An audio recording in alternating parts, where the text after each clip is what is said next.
ce bloc 13, vous choisissez un tissu de fond dans lequel vous coupez 4 carrés A de 12 cm de côté. Pour chacune des 4 fleurs, vous choisirez un assortiment de tissu et un tissu pour le cœur des 4 fleurs. Pour l'arrière-plan de chaque quart de bloc, vous choisissez également un assortiment contrasté pour les feuilles de tissu dans lesquelles vous pourrez éventuellement faire également de la coupe sélective. Pour les 4 tiges, dans un tissu choisi, vous couperez un biais de 1,2 par 25 cm. Pour le carré central, dans un tissu de votre choix, vous coupez un carré de 4,5 cm de côté.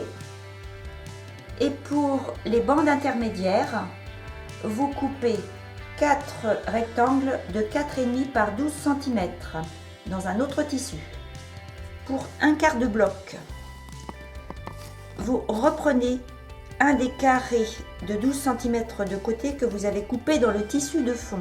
Vous prenez également l'assortiment de tissu pour les fleurs, ainsi que le tissu pour les cœurs de fleurs.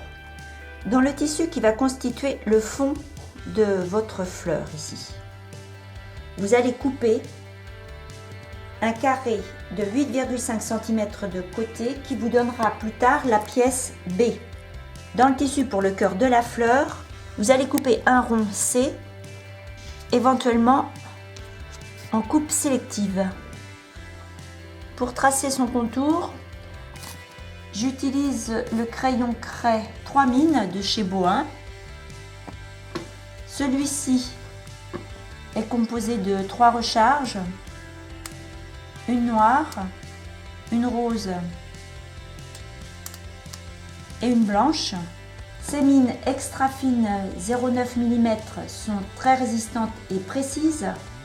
Elles sont effaçables à l'eau ou avec la gomme intégrée.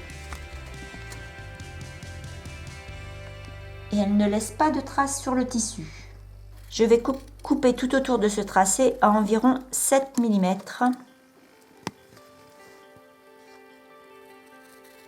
À quelques millimètres de ce tracé, vous passez un fil de fronce. Vous reprenez votre gabarit C de carton fin, vous le disposez à l'arrière de votre rond de tissu, au centre de vos fronces, et vous emprisonnez ce carton en tirant sur le fil. Et je vais repasser pour bien marquer le pli. Je reprends donc le carré qui se transformera dans très peu de temps en pièce B. Je marque ces diagonales et au milieu, je vais disposer mon rond C tout en orientant son motif, si toutefois vous avez fait une coupe sélective. Avec un fil assorti, un fil 100% coton de chez Aurifil, donc je vais appliquer ce rond à petits points invisibles tout autour.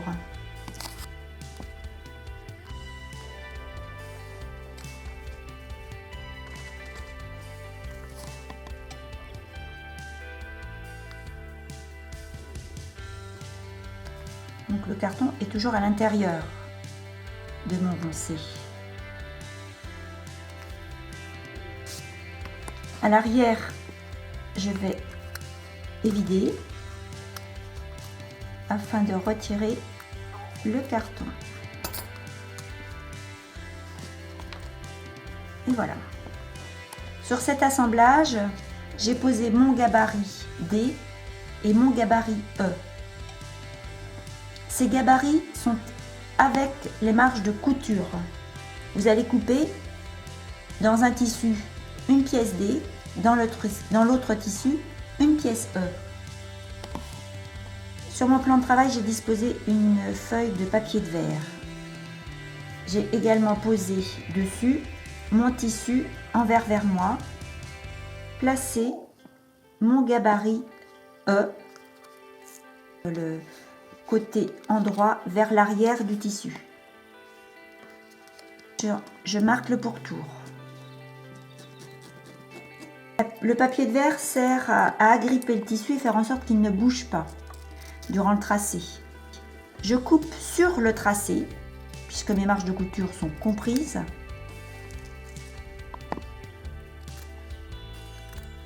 Et je vais faire la même chose pour la pièce D. Je reprends mon petit assemblage. Dessus, je pose ma pièce D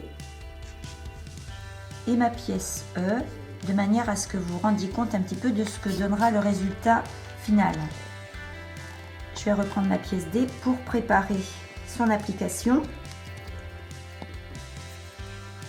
Donc, c'est ce côté-ci pour lequel je vais préparer la marge de couture. Avec la colle Bohin, je badigeonne une fine couche de colle ici. Avec mon découvite, je marque la marge de couture que je rabats comme ceci sur l'arrière de la pièce D. Je la remets en place et je vais pouvoir ici, avec un petit point invisible, coudre uniquement ce côté.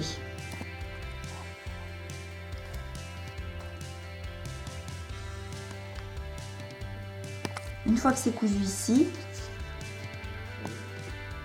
vous allez couper le surplus de tissu comme ceci. Vous allez faire la même chose avec la pièce E, c'est-à-dire encoller votre marge de couture sur l'arrière de la pièce et venir ensuite l'appliquer à petits points glissés. Là également, une fois que vous avez cousu ici, vous coupez le surplus. Vous prenez le rond forme fleur et vous allez le centrer à l'arrière de votre assemblage, comme ceci. Vous dessinez le pourtour.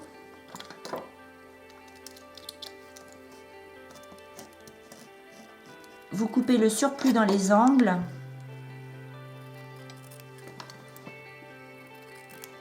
Et vous allez passer un fil de fronce à quelques millimètres du tracé.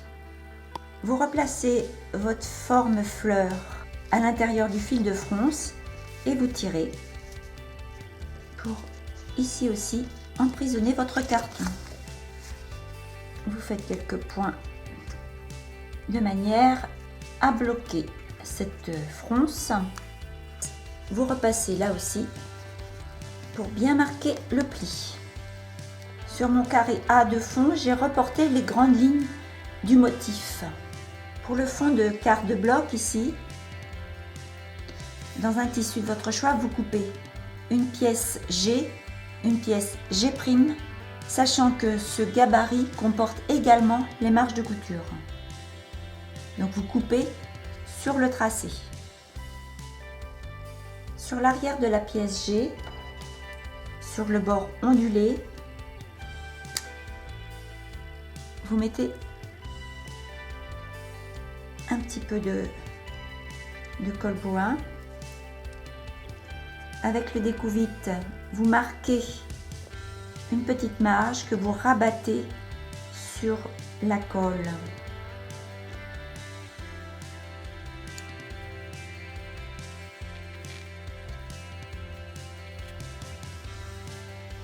Vous reprenez votre carré A et vous disposez cette pièce G en place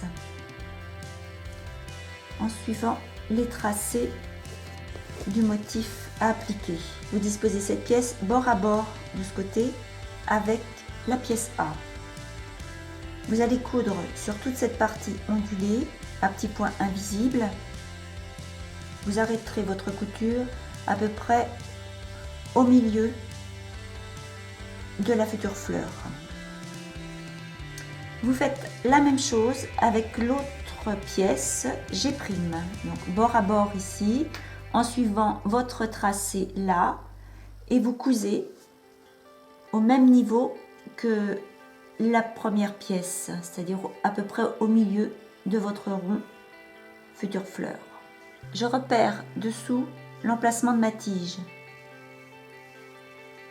Je marque le pli au milieu de cet emplacement de tige et je coupe le surplus. Je fais la même chose avec l'autre pièce. Voilà, je marque le pli au fer et je suis ce pli pour couper le surplus.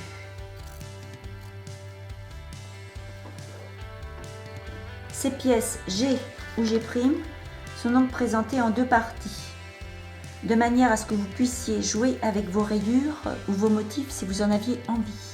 Pour préparer les tiges, parce que je ferai les 4 tiges de chaque quart de bloc en même temps, vous utilisez l'appareil à biais 6 mm de chez Clover ainsi que le ruban adhésif de 5 mm. Donc vous faites coulisser le ruban adhésif dans la fente supérieure et à l'arrière de l'appareil, vous faites coulisser le biais de 1,2 cm. Voilà. Vous connaissez maintenant le principe. Je mets bien à plat à l'arrière de l'appareil, donc le biais et le ruban adhésif qui doit rester libre. J'épingle l'extrémité ici et au fer à repasser, en déplaçant doucement l'appareil sur le biais, j'en colle l'adhésif, ceci sur toute la longueur du biais. Je plie ce biais en deux, je coupe et je replie chaque partie en deux.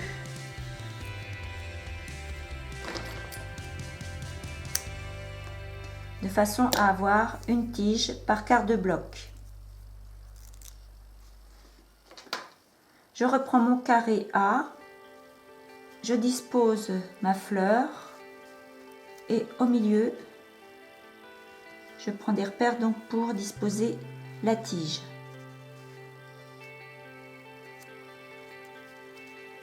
Je retire l'adhésif et je dispose mon biais à cheval, donc sur les deux pièces G et G'. Au fer, je le mets en place.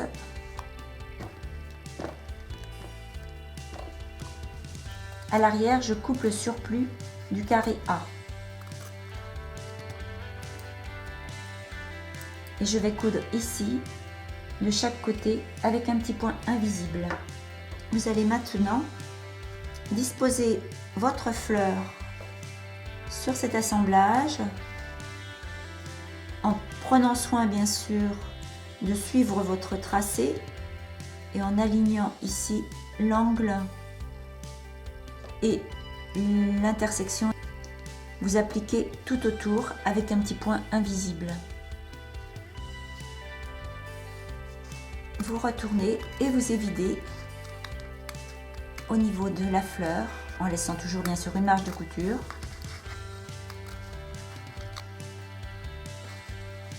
Et vous retirez le carton. Le gabarit de la feuille comporte lui aussi les marges de couture. Donc vous coupez 2 feuilles. Vous les disposez de part et d'autre de la tige et vous les appliquez ici le long de leur forme arrondie pour obtenir ceci. J'évide également à l'arrière des feuilles.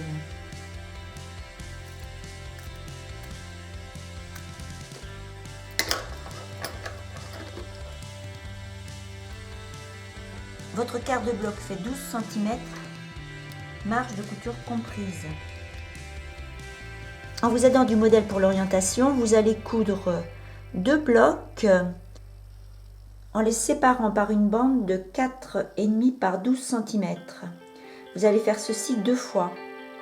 Vous allez coudre une fois Donc 2 rectangles de 4,5 par 12 cm avec un carré de 4,5 cm de côté.